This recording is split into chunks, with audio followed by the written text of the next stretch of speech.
Movie की शुरुआत में हम लीजा और कैट नाम की दो लड़कियों को देखते हैं जो एक्साइटमेंट के लिए एक रिजॉर्ट पर आई होती हैं। दोनों थोड़ी देर स्विमिंग करने के बाद ड्रिंक करते हैं, जहां केट लीजा के बॉयफ्रेंड स्टॉट के बारे में बात करती है और कहती है कि अगर वो यहाँ होता तो वो सब मिलकर और ज्यादा एंजॉय करते, जिसे सुनकर लीजा अब एक फेक स्माइल देती है। इसके बाद रात में जब दोनों अपने रूम में सो रहे होते हैं तो केट के बीच में आंख खुल जाती है और उसे लीजा कहीं नहीं दिखाई देती। वो रूम से बाहर लीजा को ढूंढने जाती है और लीजा उसे पूल के पास रोती हुई नजर आती है। वो उससे रोने की वजह पूछती है। तब लीजा बताती है कि स्टॉट और उसका ब्रेकअप हो गया है क्योंकि स्टॉट की नजर में लीजा बहुत बोरिंग पर्सन थी। इसीलिए केट उसका मूड ठीक करने के लिए उसे एक क्लब में ले जाती है जहां उनकी मुलाकात जेवियर और लुइस से होती है, जिनसे उनकी अच्छी दोस्ती हो जाती है। वो दोनों लड़के उन्हें अपने वीकेंड का प्लान बताते हैं। दरअसल ये दोनों हर वीकेंड एंजॉय करने के लिए खुद को एक केज में बंद करके पानी में जाते थे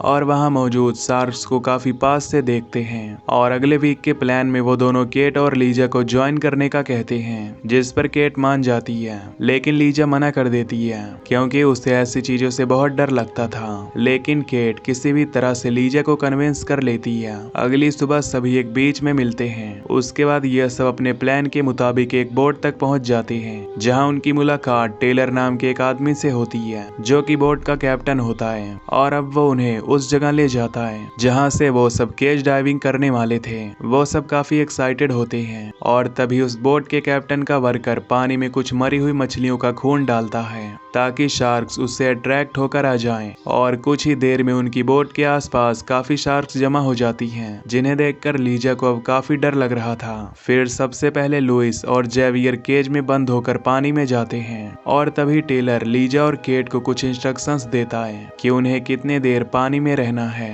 और जब ऑक्सीजन लेवल 50 बार्स हो जाए तो तुम सूट पर लगे माइक्रोफोन की हेल्प से बता देना, मैं तुम्हें पानी से बाहर निकाल लूंगा। जिसके बाद लुइस और जेवियर पानी से बाहर आ जाते हैं और अब बारी थी केट और लीजा की। दोनों केज में लॉक होकर समंदर में जाते हैं और उनके समंदर में जाते ही अब काफी शार्क्स आ गई थी, जिन्हें देखकर केट उनकी फोटोज लेने लगती है। खैर वो दोनों बहुत एंजॉय कर रही होती हैं कि इसी दौरान इनके केज की केबल स्लिप हो जाती है और इस वजह से केज पानी में थोड़ा नीचे चला जाता है। पर लीजा को यह सब कुछ देखकर कुछ सही नहीं लग रहा था, इसलिए वो टेलर को जल्द से जल्द उन दोनों को ऊपर खींचने का कहती है। टेलर उन दोनों को ऊपर ला ही रहा था कि तभी उनके केज पर लगे केबल के साथ साथ बोट पर लगी क्रेन भी टूट जाती है, जिसकी वजह से अब दोनों केज के साथ ही 47 मीटर्स डाउन समंदर के सरफेस पर आ जाते हैं। साथ ही वो क्रेन भी उसी केज के दरवाजे पर गिर जाती है। इतनी ऊंचाई से गिरने की वजह से ये दोनों बेहोश हो जाते हैं, जिसके साथ ही लीजा को चोट भी लग गई थी। फिर केट होश में आती है और लीजा को भी होश में लाती है। समंदर में इतने नीचे और शार्क के इतना ज्यादा पास आकर लीजा काफी डर गई थी, लेकिन केट उसे समझाती है और कहती है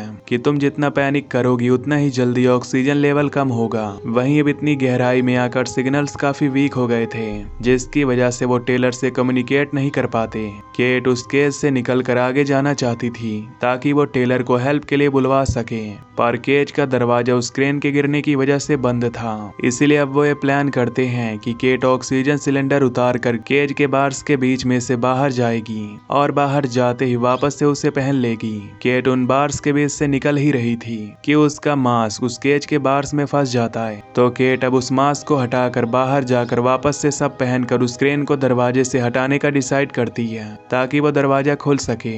और वो उस दरवाजे को खोलने में कामयाब भी हो जाती है। फिर वो ऊपर जाकर टेलर से कम्युनिकेट कर रही थी कि तभी टेलर उसे केज में फौरन वापस जाने के लिए कहता है, क्योंकि वही एक जगह थी जहां वो लोग सेफ थे। और टेलर उसे ये भी बताता है कि वो उनकी हेल्प के लिए एक आदमी को न्यू केबल्स के साथ भेज देगा। ये सुनकर केट अब केज में वापस चली जाती है। फिर कुछ देर बाद उन्हें वहां किसी इंजन के स्टार्ट होने की आवाज सुनाई देती है, जिससे सुनकर उन्हें लगता है कि टेलर उन्हें छोड़कर जा रहा है। इसीलिए केट अब वापस टेलर से बात करने के लिए केज से निकलती है और अचानक शार्क उस पर हमला करती है, लेकिन वो बचकर केज में वापस आ जाती है। अब लीजा के पास 80 बार्स और केट के पास 30 बार्स ऑक्सीजन बची थी। इनकी बातों के दौरान इन्हें एक फ्लैश लाइट दिखाई देती है, जिससे उन्हें लगता है कि टेलर ने जेवियर को उनके हेल्प के लिए भेजा है, पर वो उनके पास आने के बजाय किसी और डायरेक्शन में जा रहा था।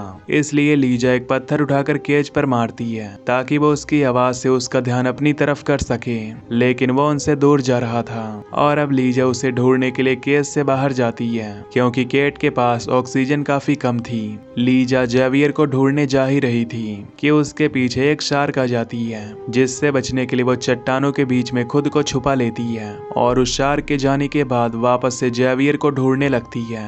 इसी दौरान उसे एक फ्लैश लाइट मिलती है और जब तक उसे ये रियलाइज होता है कि वो केज में जाने का रास्ता भूल गई है, तभी उसके सामने जेवियर की डेड बॉडी आ जाती है जिसे शार्क्स ने मार दिया था। लीजा केबल और स्पेयर गन ले लेती है, जिसके बाद केट लीजा को केज की तरफ आने के लिए इंस्ट्रक्शंस देती है, जिसकी मदद से लीजा वहां पहुंच जाती है और वहां पहुंचकर वो उस केबल्स को उससे अटैच कर देती है। फिर वो वापस से टेलर को ये सब बताने जाती है कि उसने केबल को केज से अटैच कर दिया है। साथ ही वो उसे ये भी बताती है कि जेवियर मारा गया है। ये सुनकर टेलर उसे फौरन केज में जाने का कहता है। लीजा केज में जाती है और टेलर उन्हें ऊपर की तरफ खींचने लगता है, पर वो केबल फिर से टूट जाती है और वो लोग वापस से 47 मीटर्स नीचे आ जाते हैं। लेकिन इस बार लीजा का पैर केज के नीचे फंस जाता है। केट काफी कोशिश करती है उसका पैर निकालने की, लेकिन वो कामयाब नहीं हो पाती और साथ ही उनका ऑक्सीजन भी काफी कम हो गया था। इसीलिए केट फिर से टेलर से बात करने जाती है, जहां टेलर उन्हें बताता है कि वो उनके लिए एक्स्ट्रा ऑक्सीजन सिलेंडर्स भेज रहा है, पर उसे उन्हें सही से लगाना होगा, नहीं तो नाइट्रोजन की वजह से उन्हें हेलुसिनेशंस हो सकता है, यानी उन्हें किसी तरह का वहम हो सकता है। साथ ही टेलर उन्हें कहता है कि वो उनकी हेल्प के लिए वहां अंदर पोस्ट गार्ड भेज रहा है।